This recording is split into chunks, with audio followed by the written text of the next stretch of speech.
tinatakot mo eh. Hindi ko siya tinatakot. Narinig na nga eh. Oo nga, sinabi ko sa kanya, tatandaan ko mukha. Dahil hindi mo dapat minumura, tinatakot. Isa na namang maangas na enforcer ang nadali ng pulis. Hindi niya alam, pulis na pala yung kanyang kausap. Ito po, paunoorin natin kung paano tinanggalan ng angas ng isang pulis ang isang abusadong enforcer.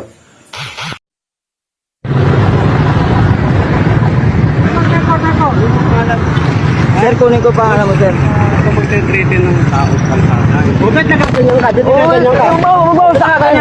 Bakit mo sasaktan? Oo nga, eh, kasi nagkaganyan siya. Sasaktan.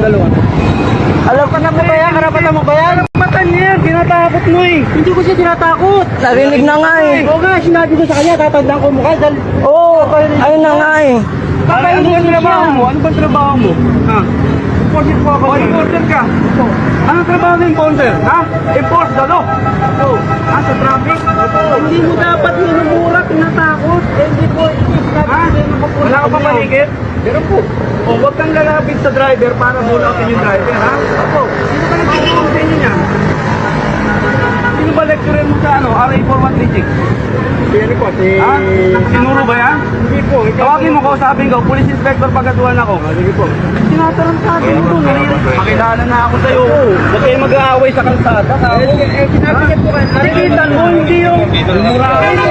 Bulautin mo sa kalsada. Hindi ko yung trabaho ng traffic enforcer, ha? Ano ba nagkumanang eh? Sir, na tayo, sir. Rami na po tayo. Gusto mo, makarating tayo kahit saan. Payag yan. Nagpasis sa akin yan. Minumura-mura ako eh. Nagpasis sa akin, hindi ganyan, ha?